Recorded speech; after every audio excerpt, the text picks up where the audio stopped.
So click on it. Yeah, see if it pulls up. So I'll see if it gives me a. Click on it. Over there. Hey, look, I just got one from you. Cool. It's awesome. Make sure they're both working there. It's a little delayed though, so I watch. Oh yeah, it has to be. Yeah, it has to be delayed. Cool. So we live or what? Yeah, we're live. What's up, guys? Wait for some people to get in here. We're trying something new tonight. We kind of upgraded the SoundYard platform our StreamYard platform that we're on, and so we're able to stream to Backyard Bassin and to Tin Horse Monty simultaneously. So that's pretty cool. That way you can watch this from either source. So great day. We got a good guest for you guys. My buddy Mike Marfell. He's from the St. Louis area, and he's an avid tournament fisherman. He's fished a lot of those lakes down there, Lake of the Ozarks, Bull Shows, Stockton, a bunch of those down there. But we'll have him on here in a little bit. And you guys may have to be very kind to me tonight because I just got off the lake. I've been fishing Pyramid State Park, and I didn't get out there till about 1. So I've been sitting there. Yeah, exactly. I've been sitting there soaking out in the sun, man, for the last 5 hours. He deserves it. 4 or 5 hours. So if I get a little loopy or if I start nodding off, you might have to elbow me in the ribs. I think we can keep you awake. Wake back up. I have a 4/0 flipping hook here that says he will stay awake. Yeah, that'll work, man. That'll work. Courtney, what's up? And look at that guy, DJ Hall. Hey, man. It's the elusive DJ Hall, man. I haven't seen you in a while, Holmes. Good to see you. Sleep at the reel? What's going on, man? I haven't seen you all. Hey, what's going on?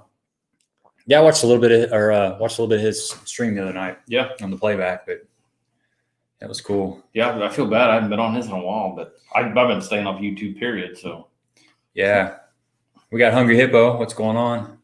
I fished. What lake did I fish today? Canvasback, Mr. Hippo, and it was tough on me. I'll have a little video of it. I didn't catch a lot of fish. It was tough. In fact, I didn't have a lot of time, and with about an hour and a half, 2 hours left, I was like, man, I should just put the boat back on the trailer and go over to Golden Eye or some other place that I know has got a little bit better fishing. But I did, man. I stuck it out. I was trying to put a little video together just to show that lake. And it's kind of hard, man, when the fishing's tough and you think it's probably better at another lake. Yeah. and it's not that far. It's only 5 miles away. Right. So it was doable, but I stuck it out, man. Seen Bass Guy was coming in. Mark Thompson was coming in. Richard Stroud says he got his butt kicked on Lake X today. Lake X, man. Yeah, I ran into them out there. Him and Steve were out there. I was doing a little punching, and they came up behind me, and they hey, man, what's going on? And we talked for a while. It was good. Yeah. It was good to meet you guys, man. It was really good to meet you guys. Appreciate it. Yeah, Steve, I did get the boat back. It's about 95% running correctly right now. We got the idle issue fixed. It's got just a little bit of every once in a while you go to take off and it just kind of bogs down a little bit for a couple seconds, and then it just like a rocket. But so got a little bit of work to do yet, but at least I can get on the lake with it. So I'm pretty happy. Hey, we got Sexy Snail in the house. What's up, Sexy Snail? Good to see you on here. I don't see that every day. No. Where did Chuck's you see in that? here. I didn't see that. It's up high. You can see it slithering by at a slow pace. Oklahoma's worst thing. What's up, Alex? What's up, Alex? Gary says it's tough everywhere. Yeah, it's that time of year, man. It's right before it's going to start getting good. Bait's going to start making that migration. And yeah, this is always tough time of year for me. There's been days in the past where even on Lake X, where I've only got like 1 or 2 bites, caught maybe 1 fish. You ever had one of those days where it's just tough as nails? The last tournament we just did. Yeah, I mean, it happens. It really does. Especially 3 fish all day long, and those 3 fish all came in the last hour and a half, 2 hours. Well, I did catch 2 drum, if you want to count those. But yeah, and I make it hard on myself because I don't get on the lake till like 1 o'clock, and I fish till 6. So that evening bite was probably just getting ready to start, and I'm way past the morning bite. It's like 6 to 9, and then 6 to 9 again, or 6 to 8. And just to let you guys know, Gabe and I are kind of working on a new system here with our live stream deal. So you'll actually get a notification from both of our channels. So it doesn't matter which one you go to, just, so you guys can watch the live stream. So you should be getting them both from now on. So we're going to stream to both channels at once. Kind of works out pretty good. So just in case you guys are wondering what's going on there. We got Dave in here. Dave home. Yep, I seen there. Mr. Ron, he's in the house. Fishing with Fitz. Ethan Ripplinger. He actually bought Mike's boat, pretty sure. Who did? Ethan. Ethan did? Yeah. Gotcha. Pretty sure I got that right. Could be wrong. If I'm wrong, Ethan, let me know. Let's see. White whale in the house. Mark Thomason's got a question. And you guys are going to have to help us out on this. Put it up there for you. And that looks a lot better, doesn't it? Yeah, it looks great. It says, does anyone have suggestions on what to use for fishing pike in the upper peninsula of Michigan during the first week of September? We got any northern guys in here that can help Mark out? I'm certainly not a pike fisherman, but I tell you what, I did see a killer pike video. There's some dude in a kayak. I think it's Indie Kayaker. Did you see that? Or he's fishing one of those baby ducks. If you guys haven't see that after you said that. That's pretty sick footage, man. Yeah. If you guys haven't seen that, I highly recommend going to look at that. He's got like an overhead cam and you can see this. I don't know how big this pike is. It looks like a 4-footer or something. Yeah, it's a big one. And it comes up and he's kind of figure eighting. Yeah, I think it's like 12 inches wide across the head. It seems like. You can see this. So we got, Lisa in the house. Whatever. Dave, happy Monday. Happy Monday, David. Good to see you on here. Tom was right. I've had to go snail pace so tough. Yeah, that's part of summer fishing, though. Yeah, it is. It's it's super, super slow right now. You get a lot of those little bites where they just kind of tick it and they just leave it alone. I've been going with a Berkeley power worm a lot. I think I've been catching a few more fish just because of that power bait. It's got that scent and it seems like they kind of hold on to it. And if you guys haven't tried the Max Scent stuff by Berkeley, that stuff's legit. There's been several times where my team partner, Jerry, has been throwing that little game hog and he will be just wearing me out. And it's something about that Max Scent, which is the gulp. I think they've come up with a way to infuse it into a plastic. And that stuff just kind of leaches out in the water. And I think it draws fish to the bait. I really do. Because the longer you let it sit, the better it is. If you can just let it sit for 10, 15 seconds and just move it a little bit, just work it that slow, you'll get bit on it. It's pretty impressive. Mark, there you go. Chuck's helping you out there with that lure. So let's see here. Fishing Fat Man. What's going on, dude? I haven't seen you in a while. Hey, man. Good to see you in here. It's nice. Aaron says leaving the BFLs after this year to concentrate 2 clubs and fish in. So it's on Gabe and lacrosse in a few months. You know what, Aaron? There has been a change of plans. And Mike, when he gets on here, maybe we'll talk about that. But we're not going to be fishing that back-to-back BFL on Truman and Lake of the Ozarks because we're going to go ahead and fish the Toyota Owners Tournament down there in Pickwick. And then the week after that, we'll have a BFL Super Tournament in Lake of the Ozarks. So we're going to miss 2 of those BFLs, but it's kind of like they were back-to-back, and just can't take that much time off of work. So we had to kind of pick and choose which one we wanted to do. And that Pickwick Toyota Tournament is a blast. It's a good drive down there with Mike. We enjoy the hanging out with each other for several days, and you get to see all the pros. Of course, it'll probably be a little different this year, because of the big ick that's sweeping the nation. But they're going to have to make some adjustments. Plus, it's free. That's exactly right. It's free, and you get so much cool swag. You get Carhartt stuff. You ever wore one of those Carhartt hoodies, dude? They're legit. Not the hoodies. I take it back. I did have a hoodie. They're super thick. I've got the jacket or the coat. Yeah. My work bought it for us probably 7-8 years ago for a Christmas present. I still love that thing. It's tough as nails too. Just don't bury a hook in it. I can tell you that. Oh, I bet. You got to get a guy with a pair of pliers and have his foot under your chest before you get them things. It's all wound so tight. Yeah. Yeah. Those sweatshirts, I bet they weigh like 2 pounds. They're super warm. They got the nice cushy fleece lining in them. Awesome. So, what else we got on here? Yeah. And make sure you guys, when we get Mike on here, make sure you guys give him some questions. Like I said, he's a pretty knowledgeable guy. So, yeah, he'll talk. We have to keep him from talking about politics. He's big into politics. But man, yeah, we'll get going here in a little bit. There's a topwater. Had a lot of topwater hits, but they were just gumming it. Yeah.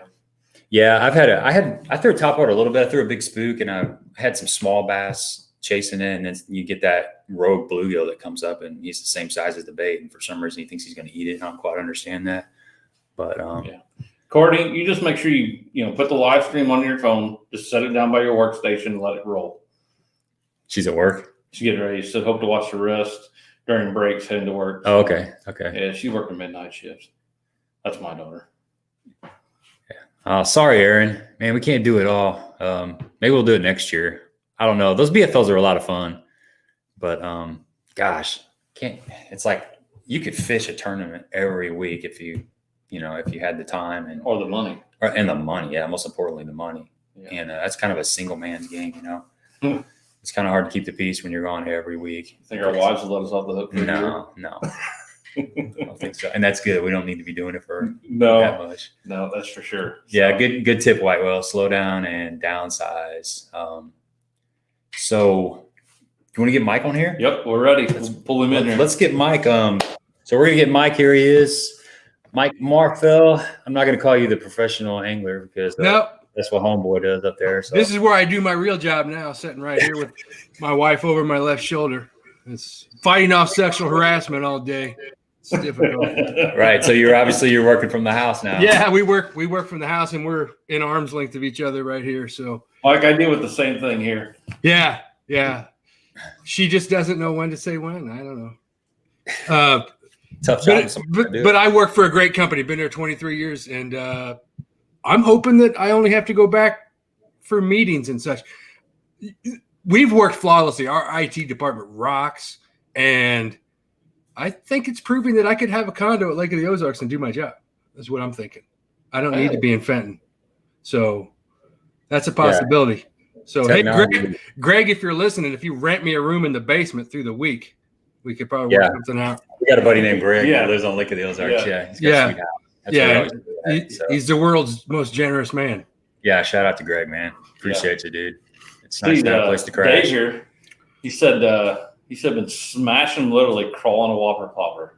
Yeah, that's what he told me. That's my buddy Dave from high school. Me and Dave known each other since we were like 14. He said he's getting it where it just plop, plop, just that slow. You always hear burning it. Well, maybe they're tired of that. Yep, no kidding. Yeah, change it up. Change it up. Dave's I know that ripping paws is another way to catch them on that whopper plopper. That's a great way to catch muskie over Kincaid. Almost too many whopper ploppers over here to that. Real, yeah, I bet, man. That's I always crack up at the muskie guys. I love them, and I love catching muskie, but they always say it's the fish of 1,000 casts. I said, we got to start fishing for bass because I'm catching the crap out of them over here. No doubt. They like little stuff too. Yeah, I don't always get them I've caught them there 35, 40 feet on a jig. Really? And I had no idea that's what it was until I realized I couldn't move it, and I was like, well, it's got to be something besides a bass. But and then got to look at it, and it broke me off. But yeah, they're a blast until you get them. I didn't even know they got that deep. I had no idea. I'm not a muskie guy. Have you ever put one in your boat? It's been a long time.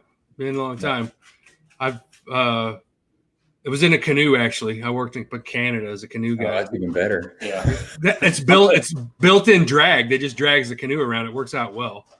Right. You know what I'm saying? It just basically just pulled me around. I couldn't do much with it. Yeah, if you could train them and teach them where to go, you could get around. They get a team of them. That'd be awesome. It's like a big trolling motor. Yeah. Those things, I tell you what, they're slimy, man. Yeah. You don't get that out of your carpet either. They're delicious if you know how to clean them, which I don't. And everybody always gives me crap like, why don't you eat? I'm tired at the end of the day, man. I don't feel like cleaning fish. Only time I eat fat fish is when I go out with the specific purpose of catching fish to clean. And then I allow myself that time at the end of the day to clean them all.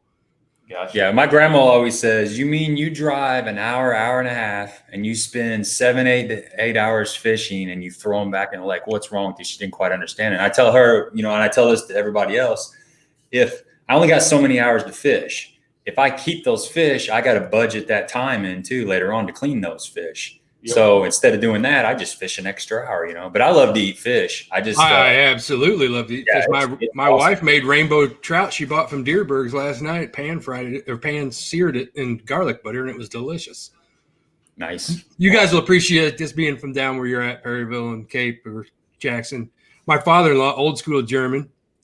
I went over to Kincaid one day. This is when I think we were married, or maybe we were just dating, and drug the boat over to Kincaid, came back fishing. He said, "So did you catch some fish today?" I said, "I caught 3 or 4." And he showed me, he went down his pond and caught just like a 5-gallon bucket full of perch and sunfish and crop and was eating them as he told me this, like proving to me, you don't need that big fancy boat to go catch a bunch of fish. I was like, that's right. I didn't argue. I'm not going to argue with him because he scares me to death, but it was like, that's not the reason I fish. You know what I'm saying? I love fishing for the finding and catching of the fish. Right. It's fun to go to farm ponds and catch them in a barrel, but I love the challenge of finding them on a lake like Lake of the Ozarks. It's 94 miles from one end to the other. Yeah. And knowing that in this 4-mile block is different from this 6-mile run of the lake. And then, you know what I'm saying? The watercolor is different here. There's, you know what I'm saying? Lake of the Ozarks is a patternable lake, but it's not the same pattern at Warsaw as it is at the Bagnell Dam. There's everything in between because it's so gigantic. So let's start. That's interesting that you just brought that up. Let's start by, I'm going to ask you, how do you say you've got a derby coming up, and you're going to be able to have a few days to pre-fish? How do you go about? I see Simon in the background. Simon's. My wife just got home. He's pretty excited. So how do you go about picking an area to pre-fish? What's your deal on that? How's that work out for you? So this has been my strategy over the years down there. Like I just mentioned, it's so gigantic.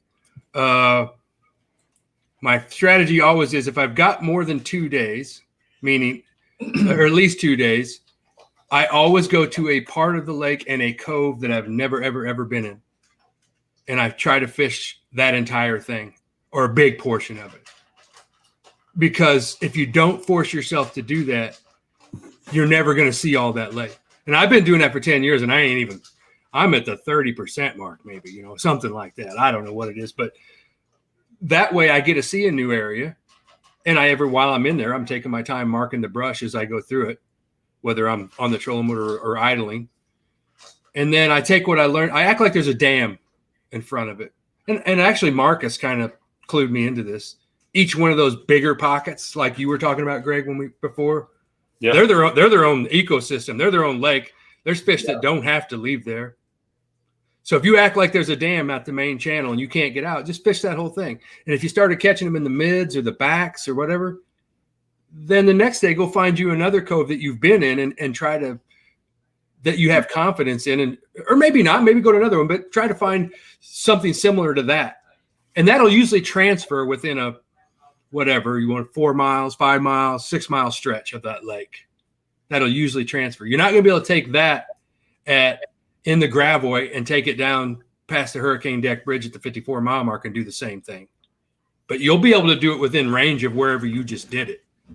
And there's a winning limit of bass in each and every one of those coves that's figuring out how to catch them. Mm-hmm. That's my opinion. I mean, I could be wrong as the day is long, but that's my opinion. I was telling Greg before he got on here, and I'm not going to say the name of the cove as I don't know it or give it away, but you know what I'm talking about. Greg knows what I'm talking about. There's a handful of guys that know this cove that I'm talking about that I love to fish and I've won a boat out of. I've won cashed a lot of checks there. There's fish in that have never, ever seen a bait or bit a bait because there's just so many docks and such giant docks in it. Other than the spawn, they don't come out. You know what I'm saying? There's no reason to. There's all the bluegill that are down in that lake. And that's what this little wake bait here that Trey paints for me. There's big bluegill underneath those docks. Why do they need to come out of there? And then if they move shallow on those docks, they can eat crawfish. So that's my advice. If you keep going back there, and I'm guilty of it too, man. I like to catch fish. I want to go to where I have confidence. But let's save that for game day. Let's go learn a new spot. So then maybe during game day when you're like, hey, Gabe, we've been beating up on this for a minute. Let's leave it alone for 2 hours and come back. I got another spot that I just found last week. Let's run up there and try to duplicate this. You know, right. So will you go in an area that you plan on fishing in the tournament and just kind of sniff around and check it? I'll idle through it and look for bait. Mm-hmm. If there's bait in there and I have confidence it's the right time of year. Yeah, I won't. Sometimes I'll fish, sometimes I won't. I was telling Greg earlier, that's my whole thing now. I've been doing this long enough. I have confidence in my ability to catch fish. So if I know there's fish there, and with today's electronics, let's be honest, you can know if there's fish there. And if there's bait and the wind's blowing in, I've got confidence if they're there, I can go back and figure out a way to catch them. Especially if I've got a guy like Gabe in the back of my boat that is way more cerebral than I am about the fishing. I lock a jig in my hand and get busy. But Gabe will try other things, and then I'll be like, oh, okay, well, they're not on the bottom. They're up off the bottom. Do I switch to something? No, I just fish my jig up off the bottom. You just swim the jig. Yeah. But I mean, that's what I'm saying. That's why I love fishing with other people. I love fishing with Gabe, my buddy Dave that posts. It's the greatest. I don't like fishing tournaments with other people because I don't want to make people do what I do for 9 hours because it wears on people. I'm confident that at some point I'm going to smash 5 of them at some point. And some people don't have the patience to dig in and do that. Yeah. That's why I don't like the BFLs. I feel I like meeting people, that sort of thing. But I feel like some people ain't, you know what I'm saying? They get in my boat and it's like, oh, this dude's going to lock that jig in his hand and he's going to fish these docks all day. Right. A lot of people aren't in for that, man. They can't lock themselves in on something and go. It's hard to fish out of the back of the boat when the guy in the front is fishing docks. We all know that. And that's just part of the BFL game. It is. And even my team partner, Greg, I tell him all the time, here's the deal, dude. When I'm in the back and you're running the trolling motor, pretend like I'm not here. Because if you're not putting that boat in position for you to catch fish, you're trying to do it for both of us to catch fish, neither one of us are going to catch fish. Right. That's true. That's very true. So you do your 4 hours until usually we do Greg when we were using his boat until his back hurt, and then I took over. And now pretty much I run the boat because his back hurts. And then when I'm, I want a little break, he'll come up and run the boat. But if at Lake of the Ozarks, I'm just talking, other places it's different, but at Lake of the Ozarks, most of the time, the cast you need to make, 2 guys can't do it. The guy in the back can't do it. But that being said, the guy in the back can drag a football jig out in 20 feet where I'm fishing in 6 and still catch fish. You know what I'm saying? I know you've caught him behind me, not trying to fish the docks, but dragging. That's what's great about Gabe. Gabe's smart enough to realize, oh, I'm not going to just stand here with the rod in my hand and wait to pitch. I'm just going to fish the deeper stuff while he's fishing that stuff or whatever. Yeah, there's brush piles everywhere. The docks, and you got a shout out on your shirt, man. I don't know if you saw that. Asleep at the Reel. Yeah, I was trying to get he loves the shirt, Mike. So should be right on the screen there for you. I've been a coffee club member with Black Rifle Coffee since they started the membership in like 2015 or 16. Man, they've blown up, man. They've really blown up. They went from doing 500 bags to I think what'd they say? That was 17 million a year or something now. It's crazy. Holy crap. Yeah. We got a couple questions here for you. Let's see. What was the other one here? White will want to know if that was a custom wake bait. Yes, that is Trey Harple, TH Customs. You can buy them on Tackle Warehouse. I think he paints them like this was kind of his idea, obviously. But when I seen it, I was like, I need that because I pretty much at Lake of the Ozarks, it's green pumpkin and then blue, anything that looks like a bluegill. I try to even make my jigs look like that, like a little bit like that. I would normally put a little orange and chartreuse on that. But yeah, here's another one. It's kind of a frog color from Trey. And this thing's just nasty. It's not jointed, but it's a great little wake bait. You can work it slow, work it fast. I kind of do a reel it and, make it wake and then kind of dive and then stop because that skirt will flare up on it. It's got a big old bushy skirt on the back of it. I would say that skirt, it almost looks jointed. Yeah, the skirt gives it that. The body, it does have a treble hook in there, and it's got rattles. But yeah, Trey paints custom baits, but I think he makes these and puts them on. This is one of his baits that actually you can buy on Tackle Warehouse. It's nice. And I just dropped 5 of my reels off at him yesterday, and on the way back from golfing, and he called me and said they're ready. Come get them. I take all my loose reels to him right when I buy them, and he puts Boca ceramic bearings in them. Guys, we're gonna try to get Trey on here sometime in the next couple weeks or so. He's going to be a great guest. He's in the middle of all kinds of cool stuff. So he's yeah. Great guest. Hey, he was doing a cool thing on Facebook, if you know Trey. So go out, reach out and be his friend. He got a bunch of what do you want to call it? Pre-Rapala wiggleworts, the old school wiggleworts. Right. And he got them from Ish Monroe from painting a bunch of baits for Ish. They were still in the box that were shipped to Ish way back in the day. And instead of selling them for $75 a piece, he was taking 10 people to put in $7.50. And then so you'd have 10 people in a block, and then he would raffle them off on eBay. So for $7.50, you could get a shot at getting a bait that people are paying $75 for. Nice. I did it 3 times and finally scored. I got me one. So Did you really? Yeah. That's nuts. I figured I'd do it up until the $75 mark, and then I'd be pissed that I didn't win one. I should have just bought one from it. Right. But Hey, I think it took me 3 shots, and I won one. No So one keep yeah. So I thought it was a cool idea, right? He still gets what they're worth, and everybody else doesn't have to lay down $75 to try to get one. Yeah. Kind of a fun little thing, right? I mean, Gamble. yeah, it's a gamble. Roll the dice, move your mice. Yeah. Like my grandma, she goes to the casino and she takes $40 or she takes $20. That's it. She don't take any more, She either walks out with somewhere in between, somewhere between 20 and 0 most of the time. So you got a question on here from Bass Guy 1960. Is that popping up on your screen? I do. How much time do you spend casting versus looking at your electronics? Depends on how familiar I am with the lake. If I'm familiar with the lake, it's probably 70% looking and 30% casting. If it's a new lake, like we went to Pickwick and I'd never been, then I want to cast. I want to feel the bottom. I want to know what's down there. But I guess if you had 3 days of practice, as you get closer to the tournament, that percentage of idling and looking goes up versus the casting. First of all, I'm getting older, and I figure I'm better to be rested and ready to rock and roll on tournament day than wearing myself out. I used to be my wife. Well, I was daylight till dark every night, and then you do that for 4 nights, and come tournament time, and you're just cooked. Yeah, you're burnt out. So it's best to put your foot on the floor on tournament day, and So if I have 3 days, it's daylight till dark the first day, off the water, and maybe even take a break to eat during the middle of the day. And then the last day, I usually try to get off the water by noon or 1 o'clock and go back and rig and get ready, get showered, relax, and be ready to go.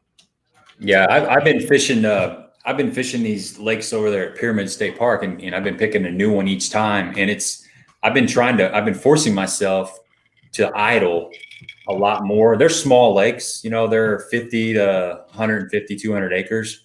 But I've been forcing myself to idle for 20, 30 minutes first. And then it just kills me. I got to cast, It's hard.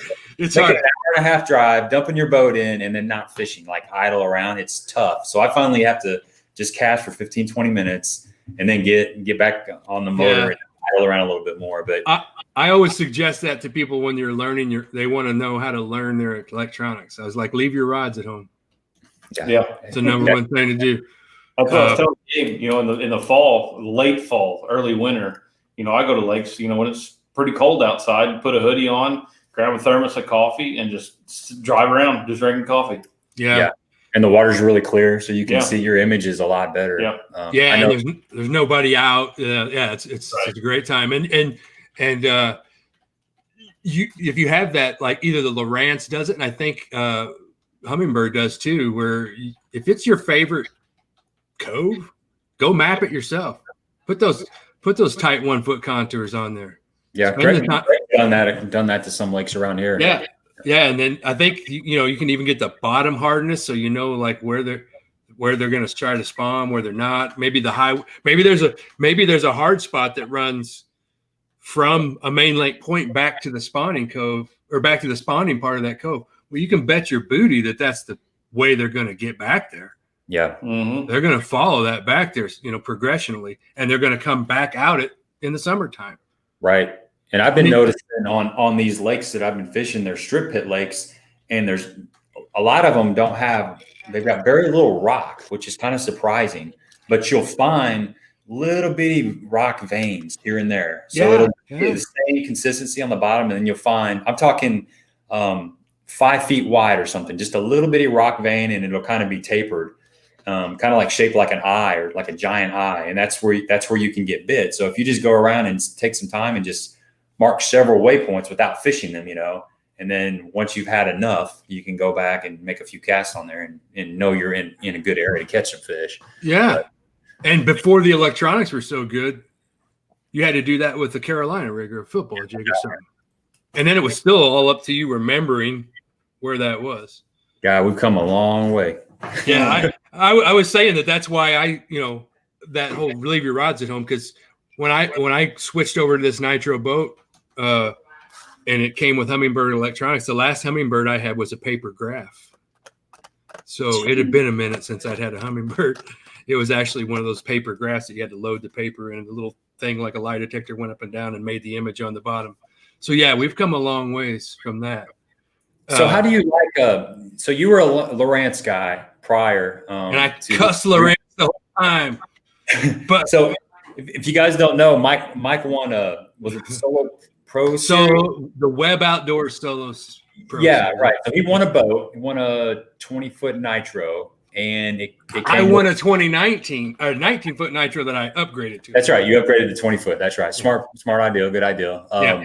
But it had Humminbird electronics on it, and you've been using. Yeah, I've been using Lowrance for ever and ever and ever. So talk a little bit about the differences that you've noticed in the Lowrance versus the Humminbird, the pros and cons, or do you have any thoughts on that? Yeah, I do. It's funny that you say that, because it also came with talons, and I've had power pulls, and it didn't come with talons. I added them because I thought, you know what? Why not give it a try? Because I can't give you my honest opinion if I've only used one. I opened that can of worms on Facebook when I was ordering the boat, and it was way worse than Ford Chevy, the whole Pontiac or the power poles versus talons thing. So I thought to myself, I can't honestly say, because I've never had talons, so let's give them a whirl. What's the worst thing that happens in 3 or 4 years when I get a new boat? I go back to power poles, and I've made an educated decision. Sure. So far, I like the power poles. I like the talons. Haven't had any issues with them, but they're only a couple years old. So the Humminbird versus I think the mapping is better. Now, I haven't had the new live, and the Lowrance has made huge leaps since I've won that boat in 2018. I mean, in 2 years, they've made the live, what do they call it? Live scope, or not live scope. Is that live scope? Well, a live scope is. They call it HPS Live. Live scope is Garmin, right? Yeah. But I think the mapping's better. I like some of the things where I can change. It just took me a while. I think they're equal, honestly. Like, I was joking that I cussed Lowrance because I'm going to Humminbird, and I got the Humminbird, and I found stuff I didn't like there. So it's back to not talking politics. You're never going to find the perfect person. You're never going to find a perfect electronic that fits you. Right. You just got to get in there and use it and do the best with what you can afford. My whole thing is, I bought as much as I could afford. I have 4 units on my boat. It's a little overkill, but I like the redundancy too. If something were to go out while we were in Pickwick, I would still have the other one, or I could swap one to the front, to the back, whatever. The redundancy is nice. You got options. I got options. Humminbird is great, and Lowrance is great, and they each have their things that I like better than the other. So if you ask me if I was going to get a new boat tomorrow, I'm buying Garmin because I want to check them out. Yep. I haven't tried that yet. Everybody raves about it, so I'd probably give it a whirl. But when I was at Trey's house dropping the reels off, he said, dude, this HDS Live with this Lowrance trolling motor is the shizzle.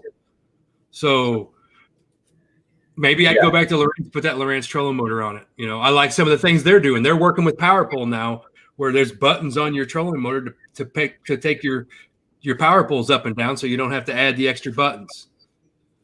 That's nice, right? There's more floor space. You don't have to have the switch down there. It's just on your trolling motor pedal. So it's all got it's what you like. I find them both amazing compared to when I started fishing with a flasher, and we thought we were super advanced when we got the paper graph. So I mean, paper graph, so luckily it was cool. It was cool. I had a flasher though on my very first boat. I've got a flasher on my Champion. Do you? So Okay. Yeah, I still had a flasher on that Ranger up until I had it disconnected, but it was still on there. Right. They were great for high speed. The flasher is great for high speed for getting to depth. You know, these new electronics, it's hard to get a depth at 70 miles an hour. That's very true. Yeah, I would say. Yeah. You missed it a while ago. Gabe come in at the beginning of the show, and he was doing a little kind of a powwow deal because he had to fish in the sun today. Oh. 1 o'clock in the middle of the day, it was tough. And yeah, it's hard when you get a fish in the middle of the day. Yeah, it's pretty rough. I was a little worried about him. He's got a long sleeve shirt on. Man, I wasn't complaining. I was just letting you know if I stall out mentally. Greg, you see me. I don't wear anything. I refuse to wear sunblock, so I'm long sleeves, long pants, gloves, the whole bit. I don't wear some. You think wear some with that shirt or what? Yeah, I think he looks sweet in it. Oh yeah, you should that shirt. Oh, absolutely. You need to cool him off. Now I got. You're a professional, Greg. I don't know segues as well as you. So, something got done today. I got you. So, guys, there is the nice pink shirt for Gabe.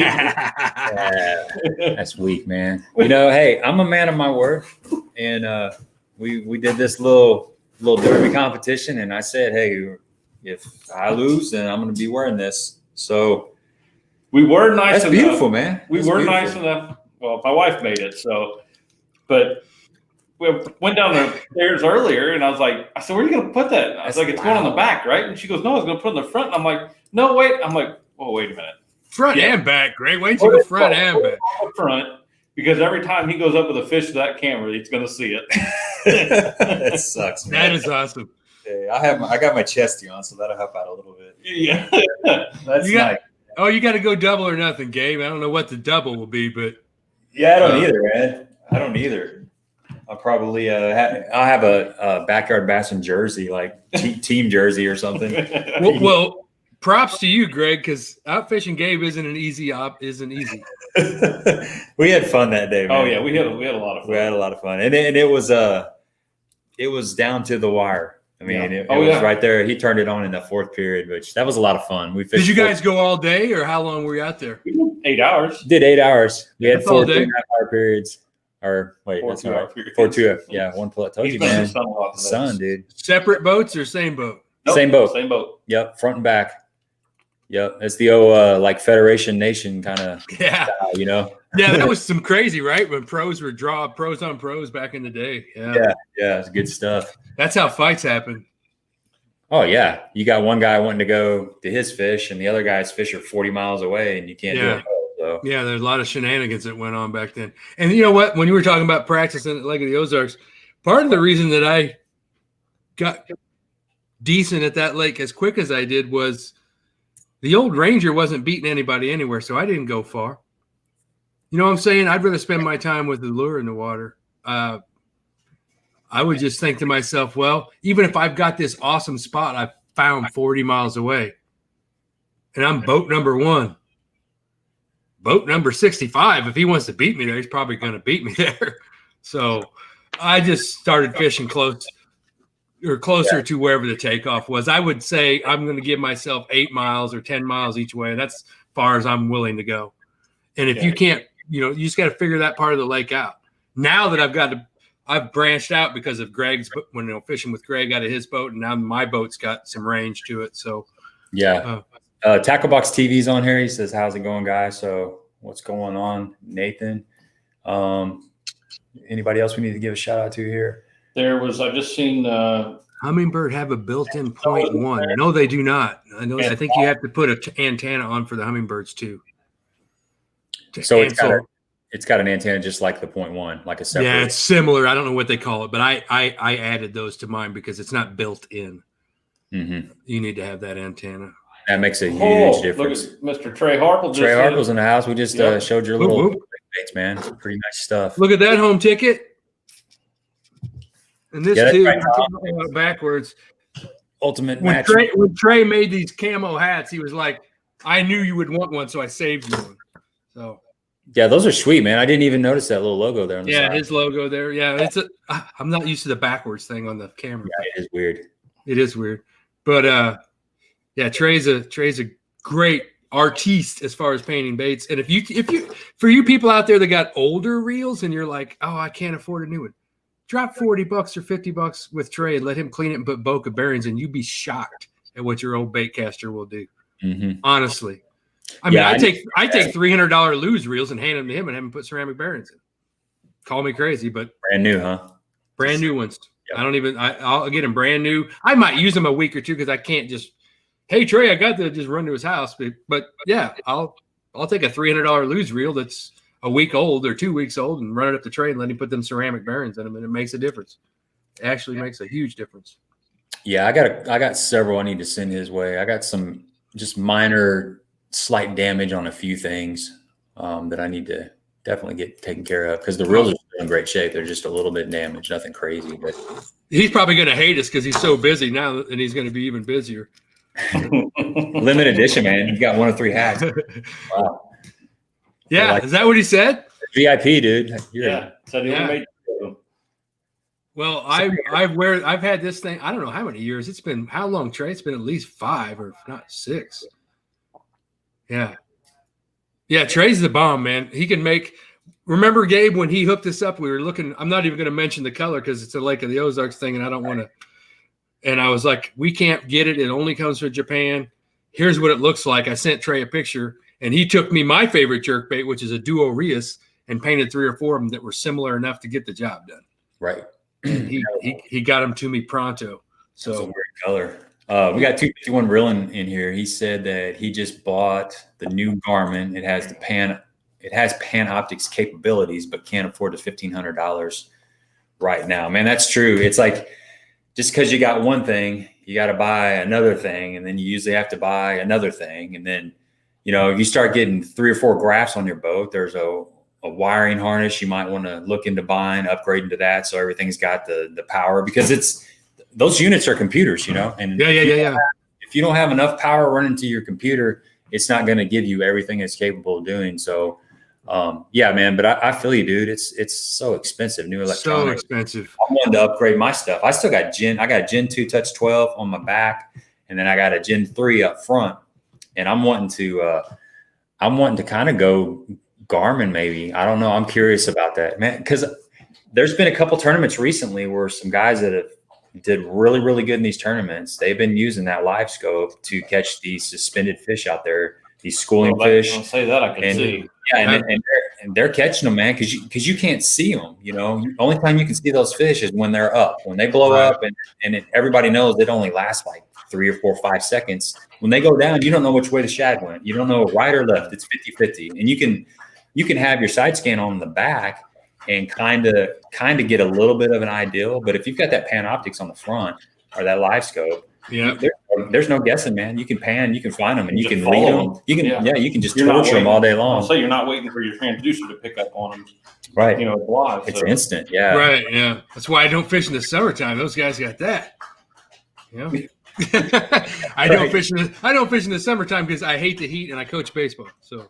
Yeah. Well, Trey's got an interesting comment there. He'd rather have the Mega 360 over the Garmin. And that's I talked to Matt from 3 Pound Fishing, who is a guide over at Lake of Egypt, and he's got all the Garmin stuff. And he asked me, he says, as a bass fisherman, do you think the 360 or the live scope would be more applicable? I stuck applicable in there. I like that word, to bass fishing. And I said, at that time, what we were doing was we were just kind of easing up to brush piles, and we were using that live scope just to fish a brush pile. So we're zeroed in on a brush pile and we're dropping down. But I told him I think the 360 would be better, just because, well, for obvious reasons, you can see all the way around the boat in real time. I guess there's a delay. And I think they have it now where you can set it to where it does like just 180, where you're not wasting time doing the back. It's just doing behind you, right? Yeah, doing like from the boat 180 degrees in front of you kind of thing. Yeah. But I'd like to go out. I've used the live scope, but I haven't been behind the trolling motor with the 360 on it. I'd like to, and I've got a buddy that just bought the 360 stuff. He's got it on his boat. First check I can cash, I'm buying one for mine since I got the Humminbirds. Why wouldn't I? Definitely. Here's a pretty good point from Bass Guy here. So does anyone else read the Randy Pocket editorial of why he believes today's electronics are ruining the sport of fishing? I didn't, but I'm going to. Yeah, I read that. I read that post. Give us the cliff notes, Gabe. Well, basically what you're thinking, he's kind of an old school dude, and he's talking about how there's no secrets anymore. Everybody's You don't have to put as much time in as the old guys used to do. right. Yeah. You're exactly right. And it's amazing how the learning curve now versus years ago. It's everything. It's YouTube. It's that. It's you talk about the electronics, and I look at the same thing as the DC reels. Those DC reels are unbelievable. You can go out there and you can be a beginner fisherman. I've got a buddy that's never thrown a bait caster. Come over here one day, and I had two of the DC reels, and he picked that thing up and was throwing across my pond with no problems at all.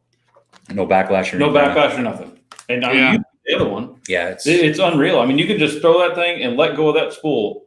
Yeah, you can't fight the technology, though. I mean, you can't. But I mean, going on about the electronics kind of ruining it, and the learning curve and stuff like that. They really don't have that learning curve like that anymore. And we're talking about the electronics part of it. We've got a local lake here that Gabe knows what I'm talking about. I mapped that whole lake. Right. There's never been a map for that lake. Now, since I did that and uploaded it to Lowrance, everybody's got that map now. So, yeah, that's right, Trey, man. You either got to get with the program or you just get left in the dust. That's life, man. That's life. I know. And Trey probably talks to more pros than any civilian I know, just because of what he does. Right. We got Trevor in here. What's up, Trevor? Yeah, that technology is something else. I've seen it play a role here in our local lakes, Cedar, aka Lake X.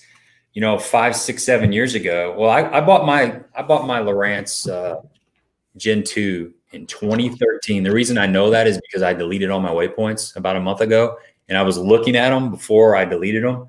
Just kind of, am I going to do it? Am I not going to do it? Am I going to do it? But I had some waypoints from 2013. So that told me I bought that unit in 2013.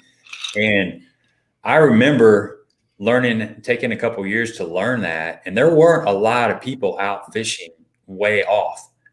There were spots where you could find schools of fish, and they would be there and they would bite. And, it was pretty consistent, but over the years, especially the last couple years, every spot that you thought you had to yourself that you found, they're all community holes. They're all community holes. And you can sit on a point in one of those Wednesday night tournaments. Yeah, man. And have 5 or 6 points within your vision, and you can see people just leave, and then somebody will come in right behind them. They have no idea that somebody just left that point 5 minutes ago. They think they got some fresh juice, and it's already been burnt out. It's just nonstop. So everybody knows the same stuff. It's like I always said. It was like back in the day when we used to kind of camo our marker buoys because we didn't want people to see them, not make them so bright. When I say camo, I mean if they're bright orange, let's get rid of a lot of that. I didn't want enough that I can see it, but I don't want the guy driving by can see it. I used to like to catch fish where people thought I was broke down.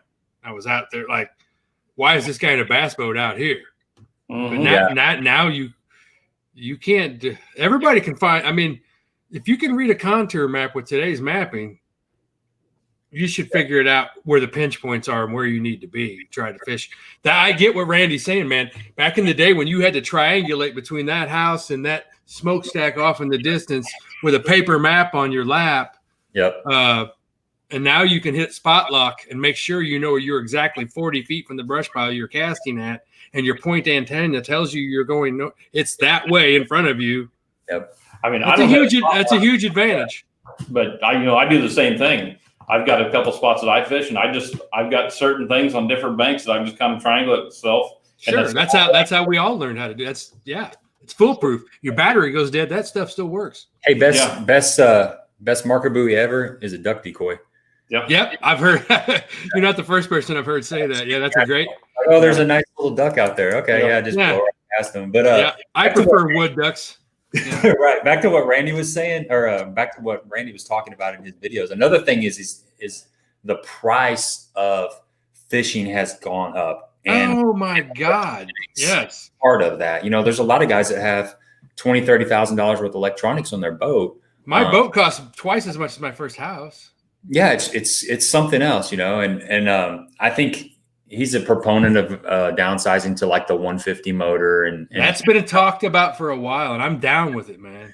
Yeah, it's that I was love kind of going cool fast, but about the Major League Fishing, the MLF. When it was a TV show, they all had the same boats. They all had the 150s, the nitros. What was it, like the Z18, whatever, Z9s? I'm not sure, but everybody had. It was like an even playing field. They all had the same graphs and stuff, which I thought that was kind of cool. It was pretty. That part of it was really cool. Problem is, there's still money involved, and you can't sell your sponsors in somebody else's boat. That's very true. Yep. I mean, it's hard to fix that whole thing. But I'm with you. Back when the old Buck Nasty that I drove, the Ranger, man, the reason it had a 150 on it was rated for 175 because in BASS in 1996, if you had anything over 150, you could not fish their tournament. Mm-hmm. So that's the way you fix it. If BFL wants to step in, but you got to get Phoenix and everybody on board to not sell these 250 horse outboards. No, you can't. I'm not going to put a 150 on a 21-foot boat and try to push it. It won't work. If you make it, they buy it, then they're going to keep making it. I mean, if it sells, it's going to keep going. Well, me and Trey just had this conversation in his garage the other day. My next boat's I'm going back to a 19-footer. I like it 19.8 with a 19-footer. Now it's 19'8" or 19'6". Gets around the docks better. It fishes better. That whole running, I don't give a crap at Lake of the Ozarks. If your boat isn't a 42-foot Scarab with a trolling motor on it, it don't matter.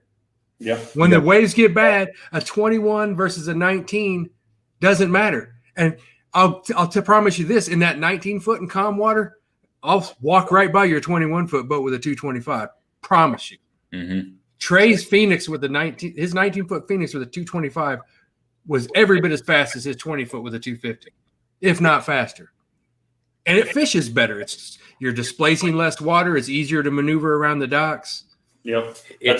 Nobody's caught a bass at 74 miles an hour ever. Yeah, I'll say I got a 19'1" champion, and that's perfect boat. Narrow. Yeah, they were narrow, guys.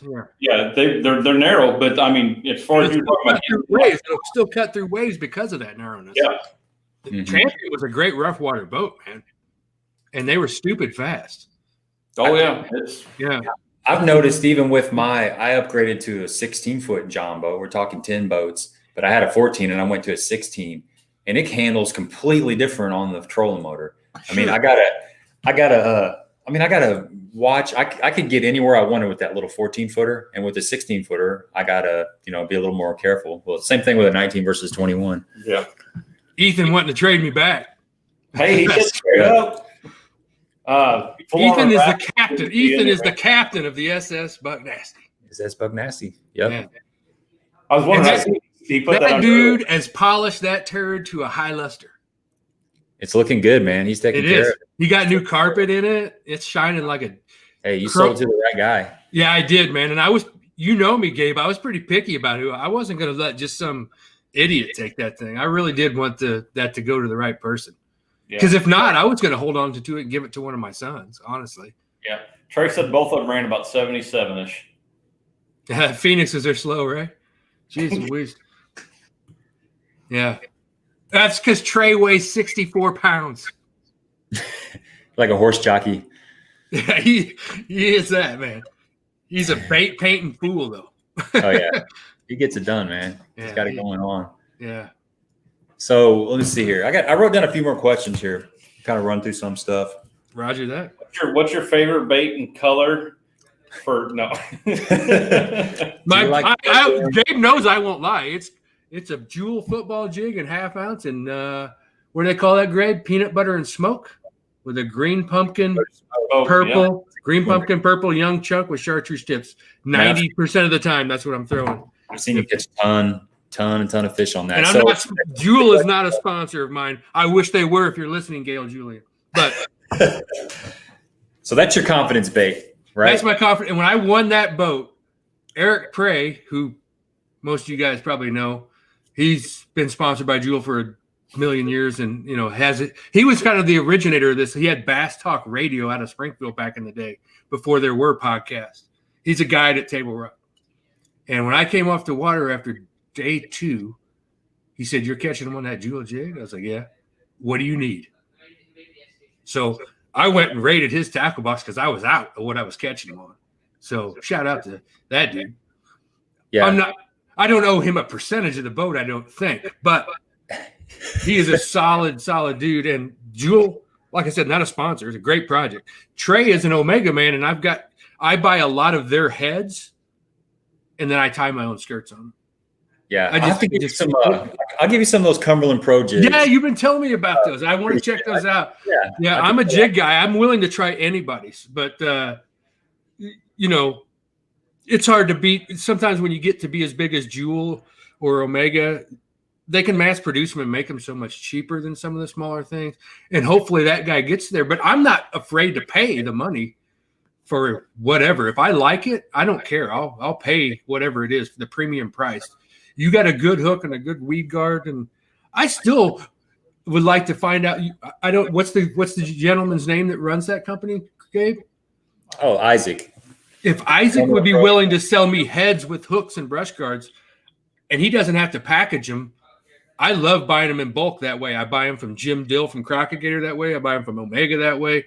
Haven't got that relationship with Jewel, but because I just enjoy tying my own. I only have a few colors that I like. And I like doing it. Skirts, right? I like to make my own skirts. I do. Jewel has some good stuff out of the box. So does Omega, but I prefer to do my own. I really do. It just feels cooler to catch fish on.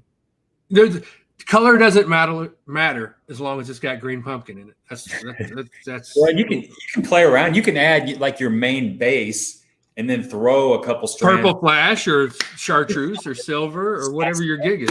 That's what I do. Absolutely. Yeah, we got Sean in here. Sean's in here. Man, I hope you caught him on the lake. I had a tough day today. It was a little bit slow for me, but where were you at today, Gabe? You at Pyramid again? Yeah, I went to Pyramid. I've been trying a new lake every time I go up there. There's about there's like 50 lakes. Some of them are I was gonna say they're like 45 or something, right? There's a bunch of them. Yeah, there's a bunch. So I've been trying to force myself to go up there and try a different lake. And super clear, all of them? Super clear? No, they're all different, man. They're really?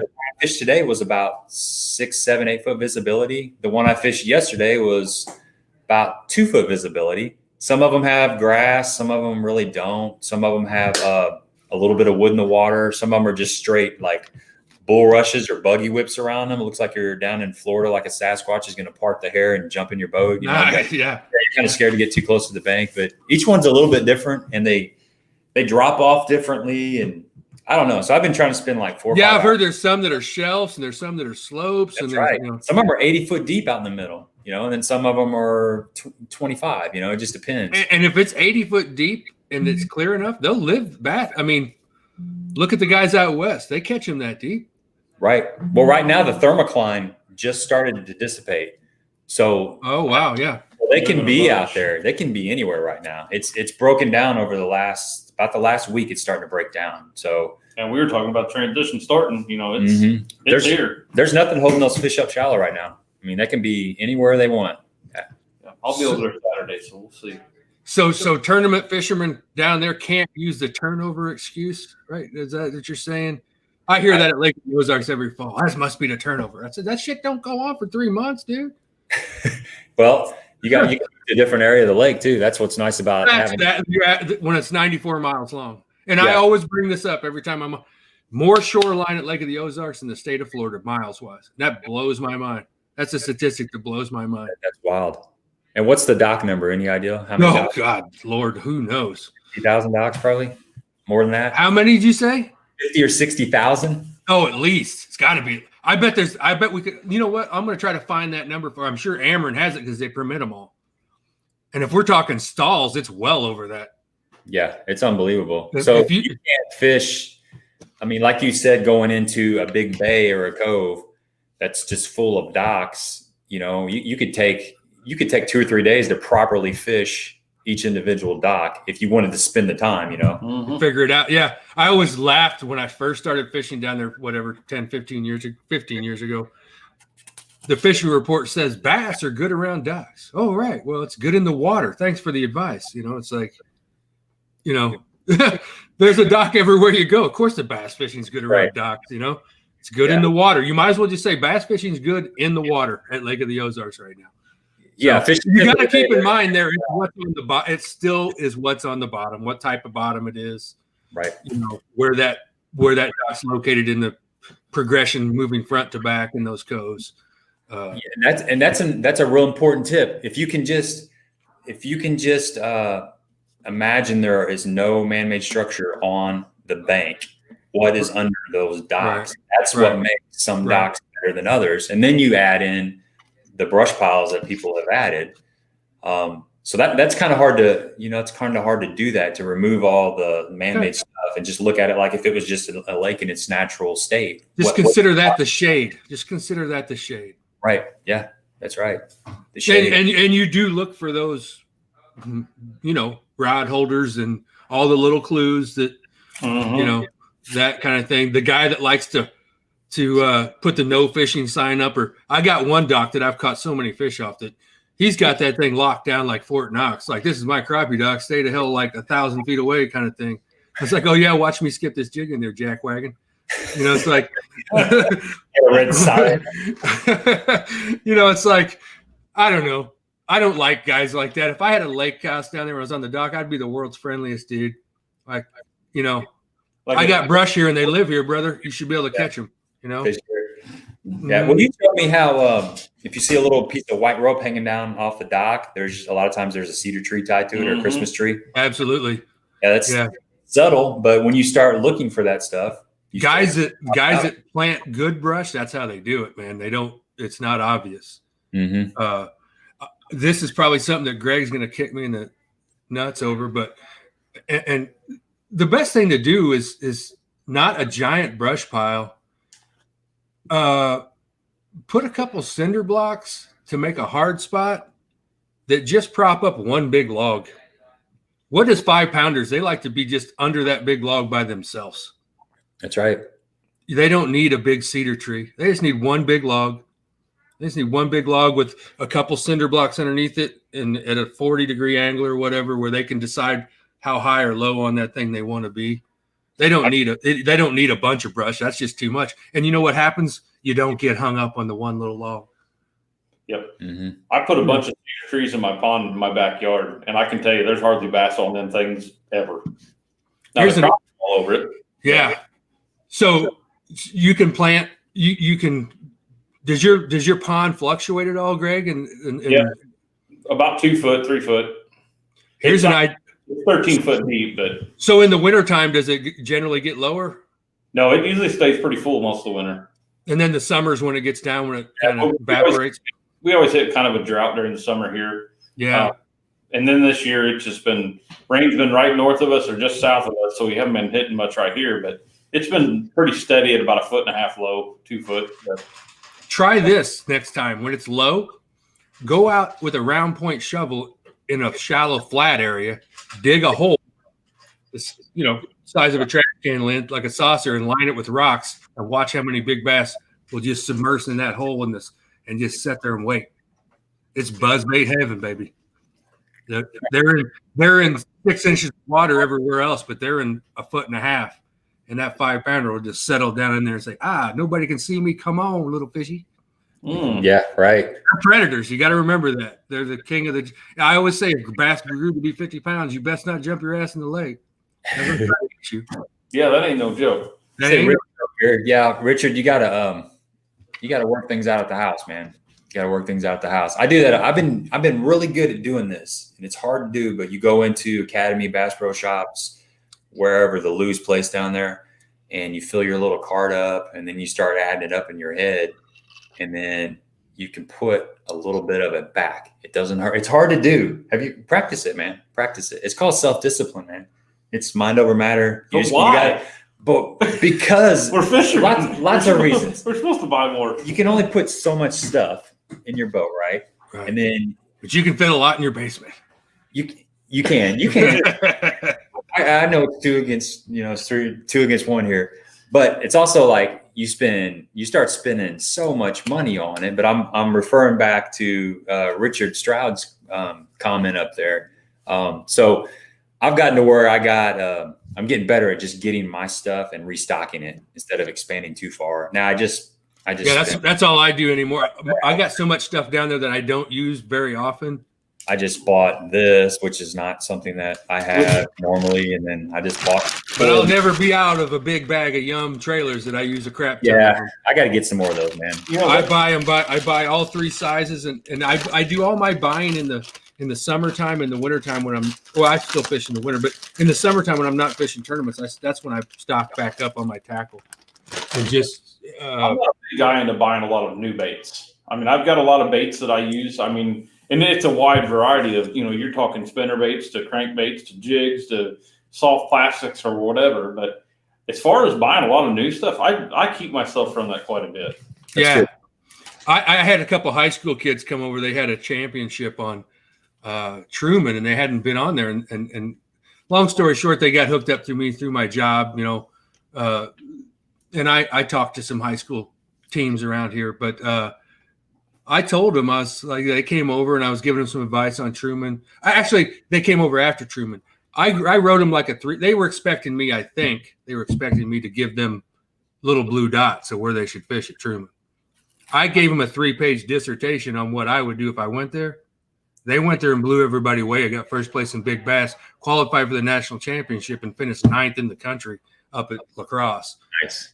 They came over to my house and they seen all this stuff, and their dad was telling me to stop. I was like, dude, take this spinner baits, I got so much tackle, and to see young kids that were that into it, they came over to my house with notes and taking notes. I'm like, I just gave them a bunch of stuff.